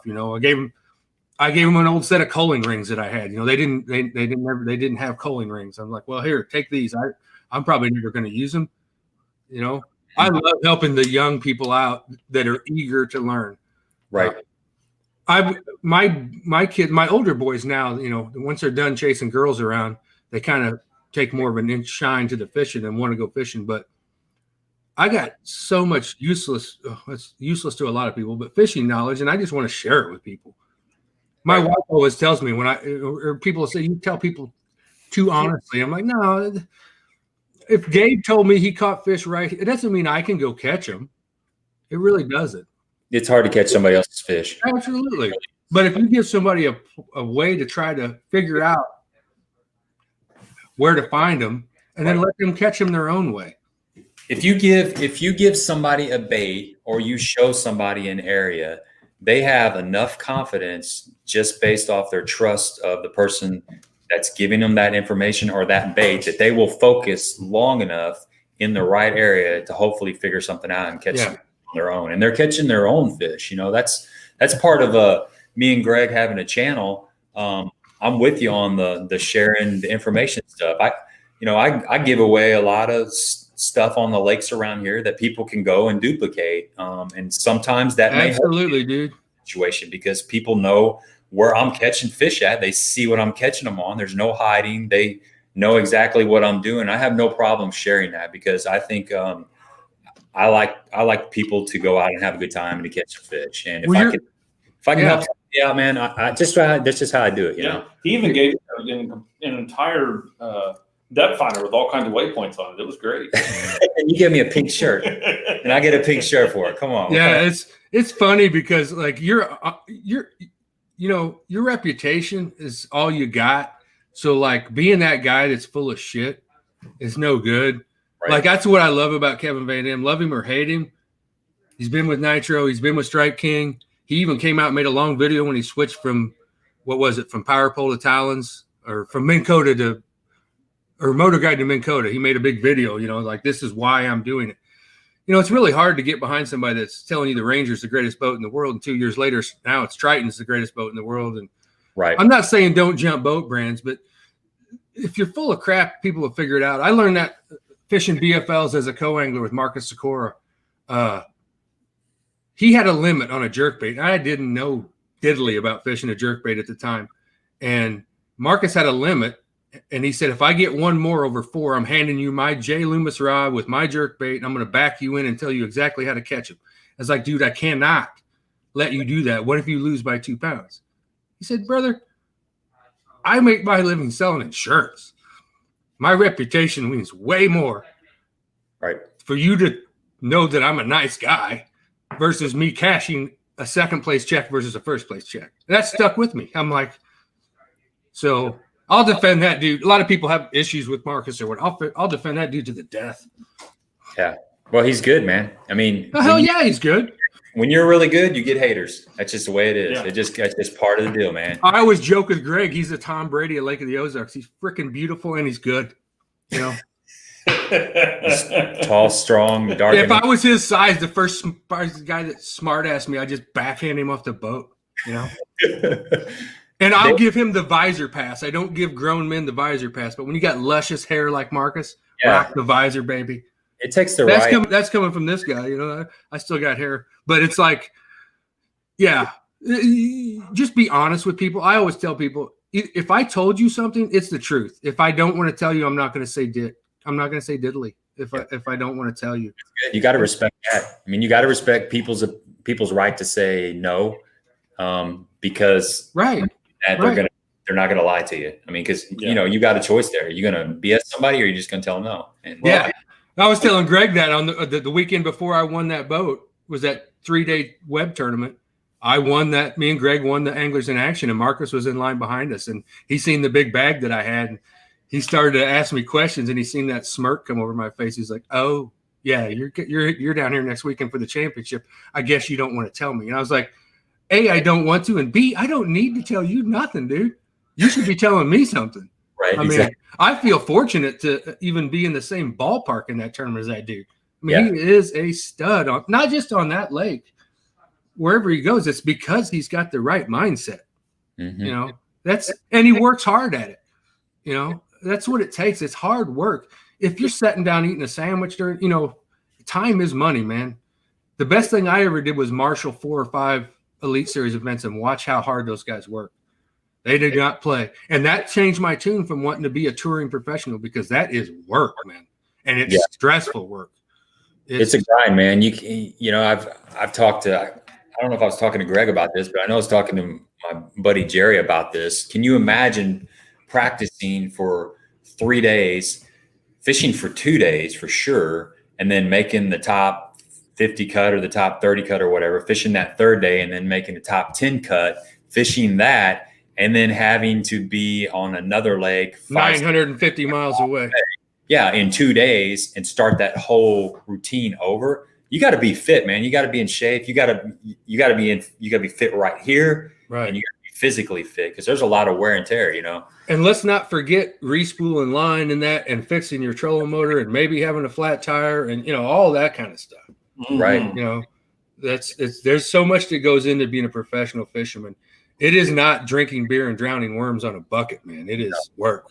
And if you've ever you spend 4 days in a bass boat, you're beat down.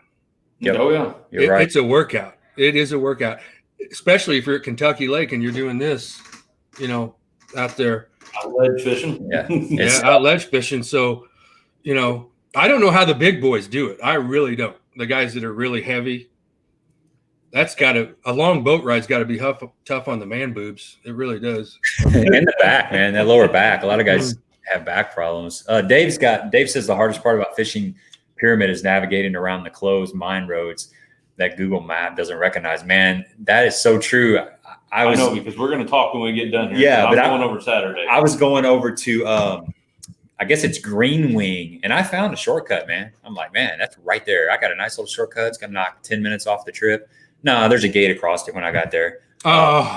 Drag. Yeah, so a lot of that's going on. Those roads are kind of squirrely and they wind around, but beautiful place.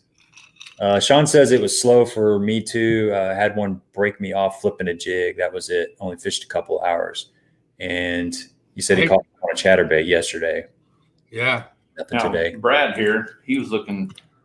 He's got a tournament at Kincaid this Saturday or Sunday.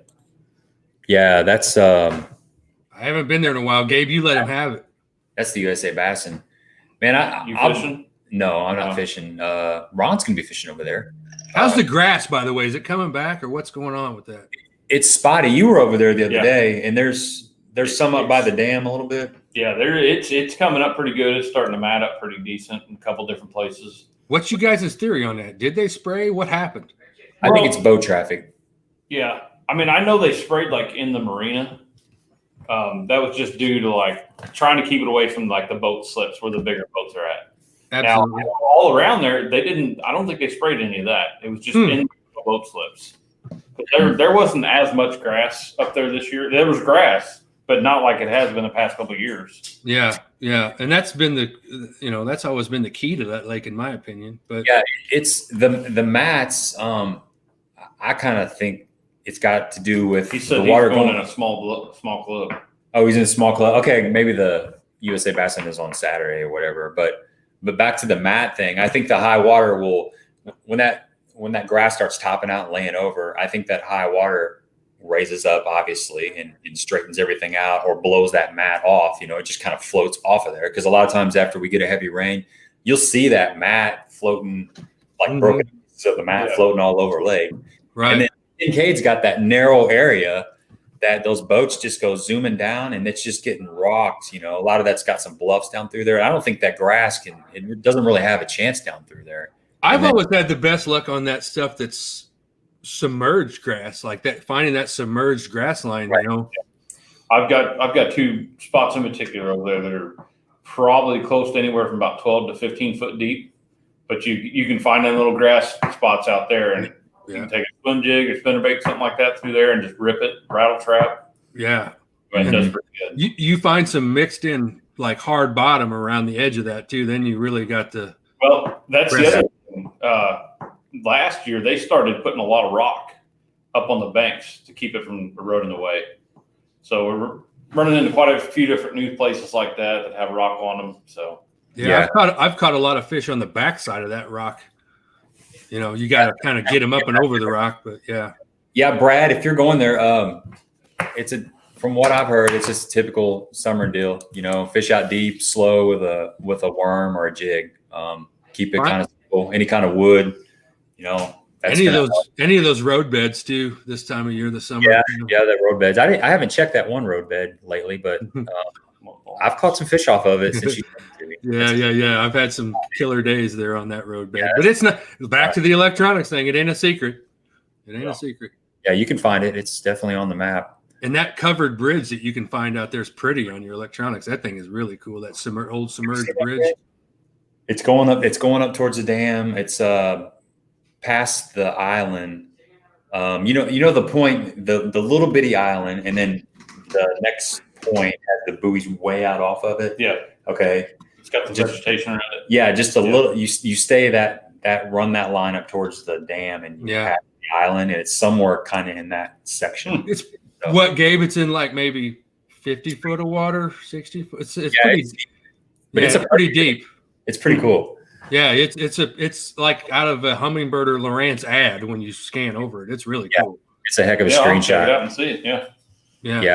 I haven't. I don't ever fish through there, but I've never caught any fish off of it. It's just cool to look at. I bet you can catch fish off of it though.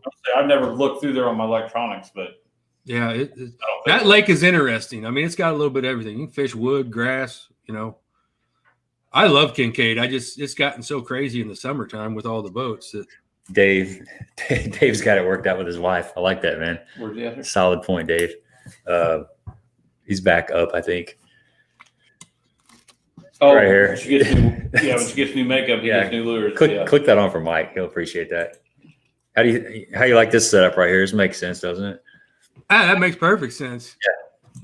And that's Dave to a T. I think he's only wore a shirt like at a wedding and a funeral. Yeah. When I used to fish with Dave a lot, all of a sudden I'd just hear a splash and I'd turn around. There was some shoes and a shirt on the deck and he was in the water. He likes to cool off. Yeah. I said Gary put on there a lot less grass. He said that mat across from the marina is nothing like it has been. Yeah, it's different. And grass changes every year too. Sure. If you left the lake completely alone, just left it natural, it's still going to migrate. That happens at Cedar all the time. Every year it's a little bit different. So that's some of it's natural, but I do think a lot of that is because of the boat traffic. Yeah, that probably has the wave action has a lot to do with it. I'm sure. Yeah, you think it breaks it off, Gabe? You think the taller gas gets broken and floats away and then eventually dies? Obviously, I don't know.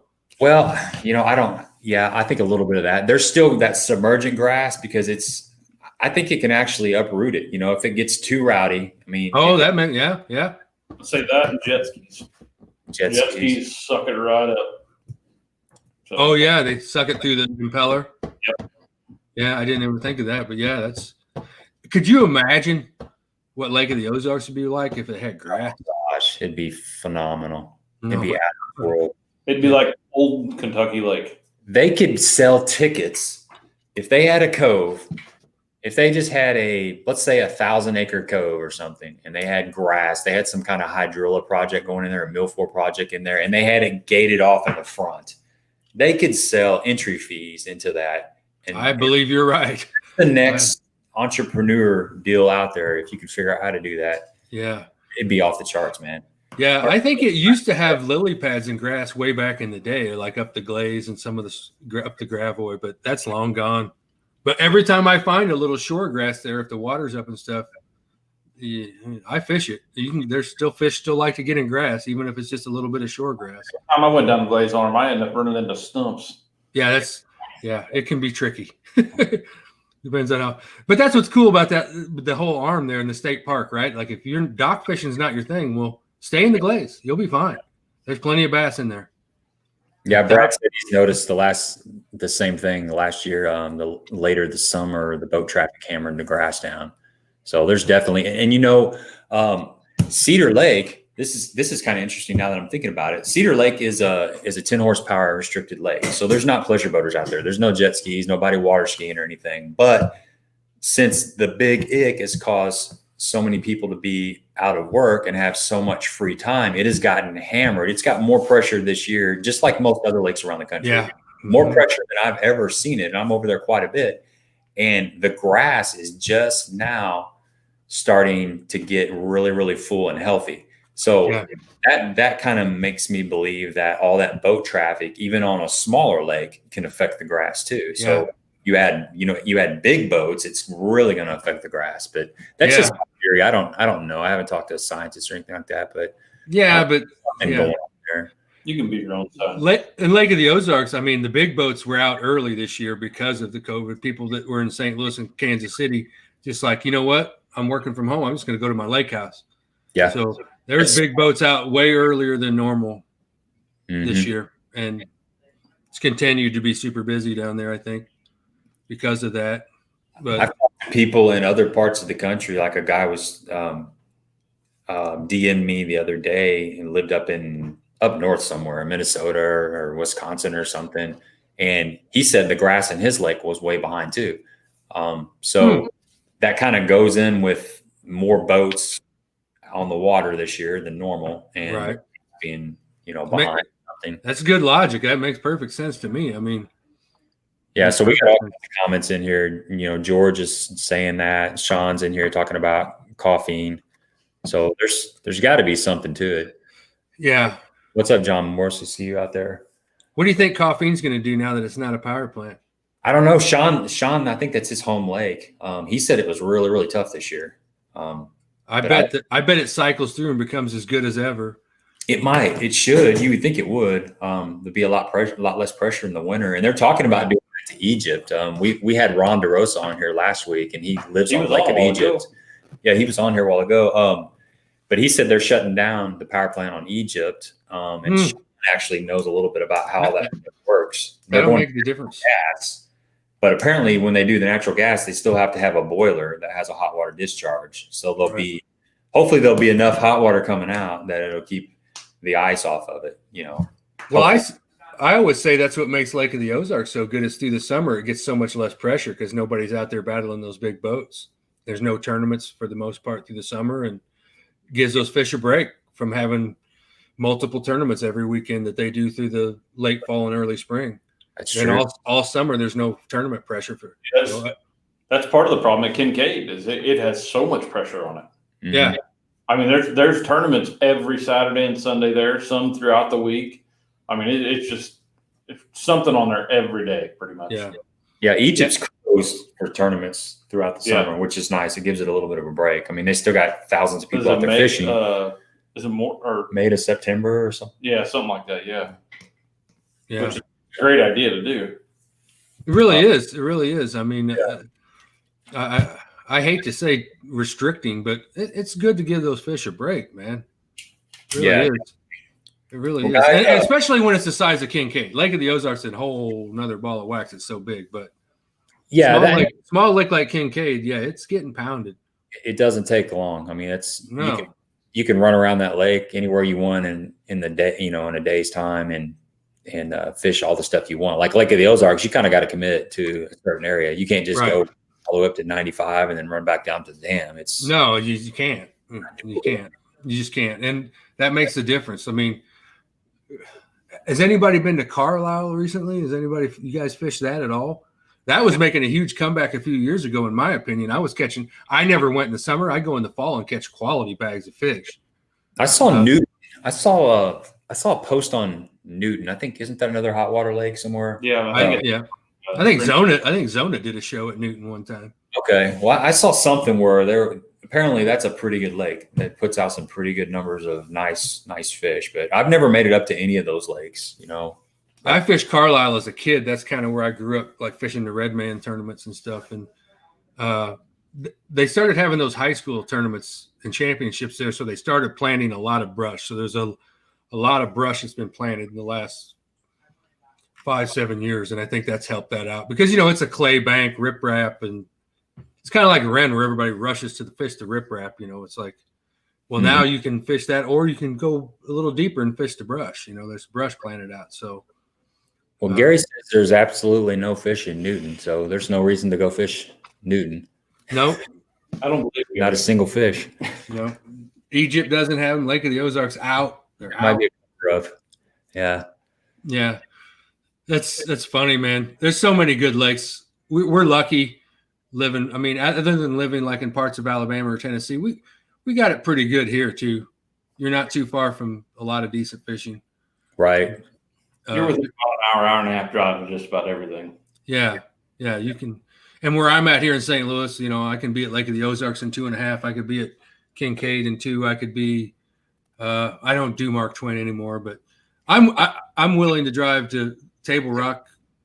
All those Ozarks lakes are out of sight. If you've never been to Bull Shoals, if you're a person that lives around here and never went down there, go down there and fish during the week. You could be out on a Wednesday and never see another person. It's beautiful.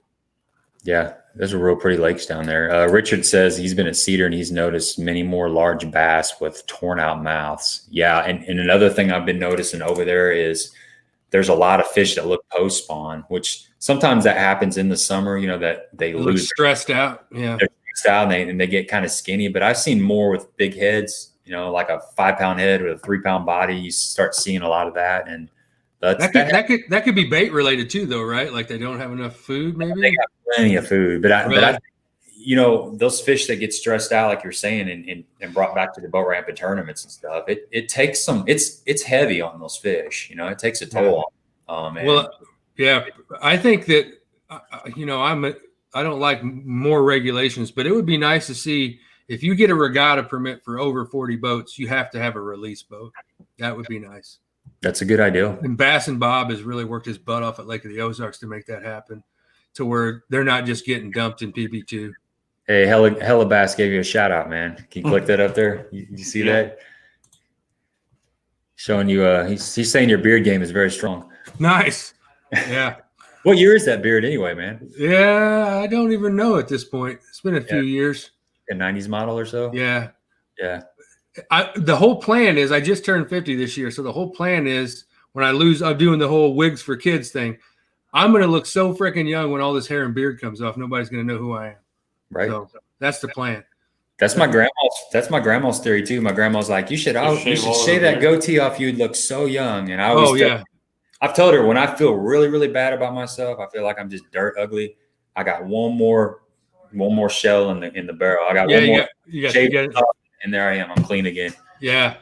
Yeah. So, I never know how, if it wasn't for mirrors, I wouldn't know how old I was until I walk in front of a mirror. I'm like, oh shit, who's that guy? Scare yourself every time. I still feel 27 and my mouth runs like I'm 27, which is going to get my butt kicked at some point. But yeah, that happens. That's why I fish with Gabe, because he's a giant. I feel I can just, or my buddy Dave, he's like a honey badger. Just get behind him. Hey, Greg, you'll like this. I never knew how strong Gabe was until we blew up against a dock one day. And Gabe's like, what do you want me to do? I was like, push off. And he made my Ranger go like 10 foot parallel just with one mighty push off the dock. I was like, holy shit balls. Don't piss off Gabe. Had an extra couple protein bars that morning. Yeah. What about the Big Bass Bash? Is that going to happen? Do you know? Have you heard anything? I haven't heard anything, but I think it's going to happen. And I think because of Marie's death, it's going to be bigger than ever. I think people will show up to support. Yeah, that was a sad thing. That was a really sad thing. I heard you. I listened to a Second Amendment podcast there. Shout out to those guys. If you haven't listened to Second Amendment podcast, it's out of St. Louis. They do they do 2 shows. They do like a Saturday and then they do a Monday. Great podcast. Mike's been on there several times. It's a good listen. But you were talking about that boat accident and that happened at Ozarks. Yeah, and no, not to get too personal on it, but was there alcohol involved in one of the parties or okay? The guy that ran him over. I don't think they had their boat. The people that got hit, so to speak, I don't think they'd had their boat in, but like 20 minutes. They just put it in and were going somewhere that guy's out on bond, which is ridiculous. But yeah, I just. How can you have enough money to have that boat, a big boat like that in the house there, and not be smart enough to maybe drink a couple waters and not drive hammered drunk in your giant boat? It's just I'm a proponent that me and Trey talked about this. When it gets dark, we'll give you an hour to go 35, and after that, at that lake, it should just be idle only. Mm-hmm. It's just too many boats. I won't fish a night tournament there anymore. It's just too spooky. Yeah, when we stayed down there last year. There was night tournaments going on, and them guys, they weren't doing no 35 mile an hour. Hell no. And I told my wife at the time, I said, this is crazy. I said, you don't know where that buoy's at. I mean, you can use your navigation or your GPS on your electronics, but it's not going to tell you where that buoy's floating. Right. Or anything else, Right. That time Greg ran to PB2 from where's he live at? On the 26 miles? 26, right at Tantera, 26 miles. We ran in the fog. It was 5 a.m, complete fog. That was the scariest thing that I've ever been through. You could not even see. In fact, he started to go the wrong way. And he started to go the wrong way. He spun around. And Greg's a super competent boat driver. I mean, that's how disorienting that fog is. And at night with all those dock lights, it's disorienting too. I mean, it really is. Their depth perception and it's just so I guess it was a week before the accident. A friend of mine, Bruno, was fishing a night tournament. He was up around in the Gravelway and he had one of those big boats coming right at him. And at the last minute turned off. And he said he sat down at the bottom of the boat shaking because he was that close to dying. And that guy didn't turn because he seen him. It was happenstance. He never seen him. Jeez. And he was in like a big 48-foot yacht, here's something on the Big Bass Bash that Denny put up there. He said they emailed him, said the bash should go on, but as of now, Friday deal at PB2 and the final award Sunday won't be happening. That makes sense. I never stuck around for that anyway. If I got a check, they can just mail it to me. Right. And that's what I wanted. I'd want to get my picture taken, But, sure, yeah, if I win, I'm definitely going to stay up there. I'm going to stick. Well, they're going to want you to stick around. That's for sure. And if you've never done the Big Bass Bash, get down there and do it. It's my favorite tournament. It's the funnest. You're fishing for one bite. It's great. Bass's comment on there. I heard a rumor that BYB is part Amish. I'll tell you about that later. I'll fill you in on the details. What? Where did this come from? It's a little inside thing. It's not bad. Okay, so they're cracking on me. What the hell happened? Hey, man, what did you do, Greg? What happened? What? What did you do to make everybody come at you like that? I thought everything was good, but that's for the Amish hat comment. I just kind of piggybacked off of that comment. Back to the what he was talking about on the Big Bass Bash. The way the BFLs have been doing their pre-tournament meeting is on Zoom, which I thought was pretty cool. You get a link just like you got the link via email. You click on it. Everybody's watching Daniel Fennell talk about the rules and all that, and give any kind of details, any kind of rule changes and stuff. And you can be doing that while you're rigging tackle. To me, it makes more sense. It's really nice. It really is. Because it's a waste of time. That's the one thing I loved about the web outdoors. Everybody's, I'm going to use the term professional, even though I'm not, but we all know what we're doing. You're going to get lie detected. We don't need a meeting. We'll kind of Mike will give you the lowdown in the morning. It's such a relaxed atmosphere as far as he runs Anglers in Action Midwest Fish Tournaments, runs a great tournament too for a team tournament, but his solo thing, he's got it going on, man. It's a great little circuit. It's a great group of guys, and there's no pre-tournament meeting. And I love the 2-day format for a guy that has to drive all the way down there. Cream rises to the top. I wish they were 3-day formats. I know when I marshaled, some of the Elite Series guys says, I wish we'd just get rid of practice and just start the tournament the day we show up and have 3 days or 4 days before the cut. Just go out there and fish. We all know how to fish. Let's catch them, bring them in and weigh them. Well, you have better weigh-ins probably, because let's face it, you get 80 guys out there that are the best in the world pre-fishing. Even though they're trying not to hook some fish, they're going to hook some fish, and it's going to just make it tougher, Yeah. Go out and go balls to walls right off the bat. You'd have some really. Yeah, I know Brian Thurf is talking about when he goes pre-fishes, he'll take his treble hooks or whatever and just completely bends them in. Yeah. Yeah. And I was telling Greg before we got on, that's kind of my thing is in practice now. If I hook one, I don't set the hook. I just slowly start reeling and get them close enough where I can see them, and they usually just turn and go. You never put them in the boat, but you see them, especially at a place like Tablerock where you can see a long ways. Right. So, a lot of times those fish don't realize that if you just reel them slow enough, you can bring them right up to the boat without ever hooking them. Yeah, it's amazing how long they'll hold on to a bait too. I've had them just come up and even jump, without a hook. Yeah. Yeah. And sometimes you'll fight. Sometimes you'll set the hook on a fish, and I'm sure you've done this many times, and not penetrate, and fighting, and you'll get that fish up to the boat, and he's not even hooked. His mouth is clamped down so hard, or on the worm in there somehow, and the hook never penetrated. That's crazy. I've had that happen multiple times. Warmouth, whatever you want to call them, those things are notorious for that. They'll hold on to a back of a plastic and not up on the hook, and they won't let go of it. Yeah, they're like little pit bulls. They will not let go. Yeah. Right. Got to beat them in the head with the billy club to get. I had that happen at Kincaid on one of those 10.5-inch shaky heads, and the fish jumped twice, spit the bait, and when it came up, the hook was still in it. He was just holding on to the back half of that, and it was a solid 3-pound fish. It never even had the hook, and it jumped twice. No, I want this thing this bad. It makes you wonder what he was down there running from or swimming away from. Yeah, probably 3 or 4 or 5 meters down there, or a muskie at that lake chasing him. Right, sure. So, well, man, we're gonna wind this down. I think we've been on here for an hour and a half, and man, it's been awesome, dude. It's good to. Yeah, it's great to talk to you guys. I watch your stuff, and I've never really got a chance to talk to Greg. This is nice. It's half a Joe Rogan podcast, but it'll do. An hour and a half. Yeah, you don't even know. It's like the fastest 3 hours of your life. It just goes by so slow. Yeah, man. Like I said, when I go on that Second Amendment and the Great Outdoors, I never know. Have no idea what we're going to talk about. But Tony knows if he pulls the string on my back and asks questions about fishing, I'll just blah, blah, blah, blah, blah. So I have no problem talking fishing. I can't public speak to save my life.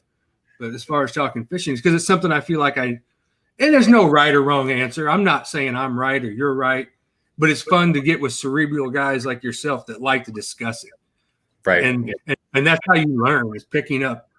That's why you fish with other people, And you're passionate about it, and it's something you actually put your foot in the water on it. It's not like you're talking from an outside perspective. You're up in it, so you feel comfortable talking about it, which makes sense. It's like playing the guitar, right, Gabe? There's only so many notes, but you can spend a lifetime figuring out what to do with them. Right. And if you're out of key, you're only a half step off. And if you got good tone, you can get through the gig, baby. That's right. It's all about the tone. Shannon Meyer picks up my guitar. Who does he sound like? Me or Shannon Meyer? No, he sounds like Shannon Meyer. Yeah. How many times have you heard of like Jimi Hendrix or something walking into a pawn shop and picking up a $29 Sears Roebuck guitar And Sounds just- like Jimi Hendrix on a Strat and an old twin. That's right there. Yeah. Yeah. I got Tiger- short, stubby fingers. I can't play guitars. You got to You're go with the bass. You're a drummer. Yeah, we'll make you the singer. This thing, yeah. No, you don't want to hear this thing. Backups. It's so true, though, right? I mean, Tiger Woods picks up a set of golf clubs at a pawn shop on the way to the course and whoops your ass with them. He Exactly. doesn't need the latest and greatest. It's all in his hands and his talent. Yep. I mean, pre earlier days of Tiger, obviously. He'll still kick your ass. But I mean, the early Tiger was phenomenal. It's like Van Damme. There was like 3 or 4 years where that guy couldn't do wrong. I mean, he was just smoking everybody. Brian Jake- Tripp had a couple years ago. Jacob Wheeler right now. Jacob Wheeler. Yeah. That's what I was going to say. He's got what? I mean, he got second place by 1 ounce in that last tournament. You know, the last 3 tournaments he's had a win and 2 second places. And back to your thing about your head and your physical condition. Why do you think Brandon Polinick's so successful? Right. You're a state champion wrestler that won a state championship with a broken arm. You got some grit. Yep. That's right. That's right. Mind over matter. I mean, when the going gets tough, man, you got to stay with it. If I'm a guy hiring people and you come in and tell me you wrestled at the state level or collegiate level, I'm probably going to hire you because you know how to get things done and you got determination. You don't Right. do that at that level without being mentally strong. You know, it's like my nephew that was, you know, in the military, the special forces. It's like that whole mindset is something that not everybody has. You know, You said you're from Fenton, right? I live in Fenton now. I'm from Alton, Illinois, originally. Yeah. I grew up there. I'm from Hillsboro, Illinois, originally. I wrestled for Fox School. So, Oh, right. yeah. You wrestled up here? Yep. Yeah, I lived up there for quite a while. So, yeah. My son's a wrestler and football player here at Rockwood Summit, and yeah, it's Fox. Fox was our nemesis in football for sure. Yeah, some big corn-fed boys down there in Jefferson County. oh, yeah. Yeah, it's a good football program for sure. I did. So you grew up in Arnold? Just for a few years, yeah. I mean, I've got a lot of family around there, so. Yeah. You know what, man? This whole area, like we were saying, I just got back from vacation from Colorado, and I asked myself why we live here, but it's really, I mean, other than the humidity, it's a great place to live. Middle of the country, lots of stuff to do around here. Oh, yeah. But Yeah, it's pretty easy living for the most part, you know, especially down here, down south of St. Lucie, there where we live. It's it's God's country, man. It looks like Northern California, parts of St. John and Perryville. Yeah. My father-in-law's farm is a beautiful. I mean, it's awesome. Yeah. Now, the next time my wife decides she wants to go up to Gravois Bluff and go shopping, I'll have her drop me off at your place. There you go. That'll work. We can just sit in the boat and talk crap. And yeah. Actually, Trey told me that they're doing Tuesday night tournaments. Not now because the river's low, on the Merrimack. Really? Putting it at Arnold. Yeah. Wow. They've only been drawing like 9 or 10 boats, but So they putting in at like what, Old 21 and 141 there? he said it's the last ramp before the Mississippi. So that probably sounds about right. Right? It's Can you somewhere. Is that dangerous? When it's up, you can run it. Yeah. Yeah. Oh, it's a river, so it's dangerous. I mean, I'll say I know a lot of people used to float down it, but yeah, when it's up, you can definitely run it. Trey's no stranger to danger either. Me and him used to fish the Mississippi together, and when I grew up, you know, fishing in Alton, the Mississippi is about as dangerous as it gets through Alton area. I mean, it's kind of scary at times, but there's good bags of fish to be caught. If you live in that area and you don't bass fish, don't be afraid to do it. Just find you a creek on Google Earth and put in as close as you can to it and go get up it. You know, there's bass to be had for sure. For sure. Yeah. And, you know, you'll catch one off an old refrigerator and one off an old transmission. And there's so much junk in the water. It's Yeah, we had that going on Smithland Pool one time on the Ohio River. We ran the appliance pattern. yeah. It was boat ramps and appliances, man. We caught a limit that day too. Hey, I always figure they're just trying to stop erosion. I try to be positive, you know. They're trying to stop erosion. see, DJ's he's got the right idea going on right there. Yeah, he does. I'll grab Bud Lights. Yeah. I'll go with Jim Beam Black, but you can bring Bud Lights if you want, Greg. Either way. Whatever works, man. All right, dude. We're gonna roll out of here, man. It's good having you. It was great, man. Hope we can do it again. Yeah, Let's do it after I win something. I'm due. So well, maybe we'll win that the big 5Gs down there at Pickwick on the Me tour. and you are totally capable, and we screwed the pooch multiple times. This time, you told me you think you got some spots picked out. I am totally at your mercy. Then you figure out, and I'm driving. We'll Yes, just sir. go with We're gonna that. do it. We're gonna do it. I'm gonna Because you know me, we run 52 miles to fish some docks last time. It didn't work out. So fish a jig. We got to see the lake, right? we had decent time. We had a decent practice. So that's the thing. But you got to fish the moment, Ike says, and he's right. Right, and I got to bring. I don't agree with he's got a big one on, but I do agree with fish the moment. So. Right, you got to remind me. Bring some 2-ounce tungsten weights. Yes. I actually already got some on order. Whatever kind of grass they got down there in Pickwick, it's stout, man. That's what I throw. Yeah, I know. If you're taking it to the bottom, what's the difference, right? In those mats, like I said, you can throw a 1 ounce. If you're getting hung up, 2 out of 4 times on top of the mat, it's wasted time. It's wasted time. So I go with that 2 ounce and go through it every time. Get in, get out. And you can't make a bait sink fast enough that a bass can't catch it. No. Oh, bass guy! Look at this bass guy, 1960. Who is this guy? Don't forget the pink. You had to go out like that. You had to throw that in right at the last minute. He ain't gonna let me forget that pink shirt. No. I'm taking it home. I'm gonna wash it. If I was you, Greg, I would never let him forget it. Never, ever. We've got videos for it, so it's all good. He won't, man. Yeah, the deal is I got to wear that in 2 videos. That's part of the bet. So not the next 2 videos. I mean, I already got some footage out there, on the back burner. We'll probably see it in like 2024. Yeah, you didn't say when, actually, did you? You said 2 videos. So, and I was trying to wait till it got wintertime so I could put the T-shirt on and then put me like a sweatshirt on over it. So technically, I'm wearing the T-shirt, right? I mean, right. That was you need to have your wife put it on a COVID mask and make him wear that during the like a little brawl. Yeah. So the rematch. I think didn't Swindle do a video where he took Lulu's bras and made them into masks? Yeah. Swindle did. Yeah, he took Lulu's mask and turned them into COVID masks. It's kind of a 2-for-1 deal, man. Buy one get one free. Yeah. I'm so jealous that I've been drinking Black Rifle coffee way longer than him, and they sponsored him. Man, who's he? Come on. Right? Yeah. Never even heard of him. Yeah, I don't see that happening, man. He might have 3 more followers than me, but it is what it is. I love a lot of people talk crap on that guy too. I love the guy. I think he's awesome. Well, he's the most down to earth dude you'll ever meet, probably. So yeah, he's quick too, man. He's super witty. Yeah. Yeah, he's a hell of a fisherman. I don't care what anybody says. Right. Hey, he's a great jig skipping dude, man. I got a 7-foot medium heavy quantum smoke because I watched him skip the jig underneath those docks, and he can backhand skip too, man. That's tough. Me and Trey were talking about that. That's very tough. Yeah. Tough. That's the ultimate team partner that can skip backhanded from the back of the boat. Hey, what do you think? I didn't get a chance to ask you. What do you think about I knew when Lou signed Andy Montgomery that something would be coming down the pipe, and now that new skipping reel and rod is going to be coming out that only holds a certain amount of line. I think it's a great idea. I know you brought up the point, like, what if you want to make a long cast? But I think it's got enough line that you can make a decent cast. But yeah, I know I'm going to buy one as soon as it comes out because Andy Montgomery says it works. I'm sure it does.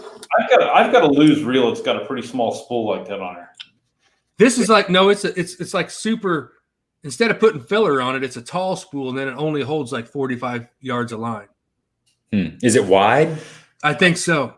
Yeah. I think it's wide, and we'll see. I haven't actually physically had one yet, but I know I'm going to buy one and try it. But it just sounds because you don't have any line to get a backlash with. Essentially, I think it's the idea. Right. And you get a good reel and get it set right. You don't get that many backlashes skipping anyway. But with the high dollar line, I never put that on. I'm a filler guy to begin with. But David says it's a shallow spool, extra wide. So yeah, and it's all about I got to stand up for a minute. It's all about the distance too on that skipping is figuring out how far to get back. You need to be back a lot further than you think you do. Sure do, because I was blowing up my reel the other day, skipping underneath the trees, and I realized that I was too close. I was in close enough to pitch really good, and you got to be back just a little bit. Your trolling motor is as important as your rod and reel setup, making sure your boat's in the right position. That's right. It absolutely. And here's another thing: practice. Mm-hmm. You can't get good at skipping a jig in a day. Right. And You flat got to be water. willing. You got to be willing to practice. Are And you know, when I lived in Alton, that's what I did. I'd go down the marina, set the power poles, and just put some Bud Lights in the boat, and I'd sit there and skip a jig just without ever moving. Turn on the radio and just practice. No intentions of catching a fish, just getting better at skipping a jig. So, I mean, you can do it in your driveway. Stand up on a milk crate, skip it. It skips on concrete just like water. You can figure out how to do it. Same concept. Yeah, it's hard on the hook, so you want to use an old jig. But yeah, it definitely works. Yeah, just make sure you hit the house, you know, on the spot that you don't mind that it's chipped. Yeah. Or the paint's all falling off of it, so it'll be a perfect place to practice. Yeah. And make sure the water's flat too, because those. Yeah, I'm way too big for my britches at times, thinking I can skip it through a ripple or a wave. Yeah, it'll show you quick. Yeah. It's not You gonna ain't that work. great. Yeah. Yeah, you're not as good at pick up the spinner bait because the skipping the jig thing's done. That's right, man. That's right. All right, Mike. We're out of Appreciate here. it, Bro. guys. It's good. You guys having you. are up. Hope this thing keeps growing. Thanks, man. All right, Thanks man. for all your help, dude. Yep. I love you guys. Take it We'll easy. see everybody All right, bro. next Monday. Same place, same time. Yep, we appreciate you guys coming on here. Same deal. We're gonna do it over. We're gonna try to keep getting different guests in here. Oh, I like Trey. Let's go Blues. Let's go Blues. Later, Trey. Yeah, we're gonna be working on a guest lineup, and we'll try to announce it a few days before, just to let you guys know who's gonna be on here. But we got a lot of people that we're trying to get a hold of. We're gonna try to set this stuff up and keep it going through the winter. Try to keep building it. But appreciate you guys all coming on here, and I gotta take my boat home and all my stuff out still and take a shower. Definitely, I'm pretty I was stanky. kind of wondering. I'm surprised you haven't bring it up, man. I put extra deodorant on because I knew it was going to be that kind of day. So, all right. We out of here? Yep, we're out of here. All right. See all you guys later, man. Monday. Thanks.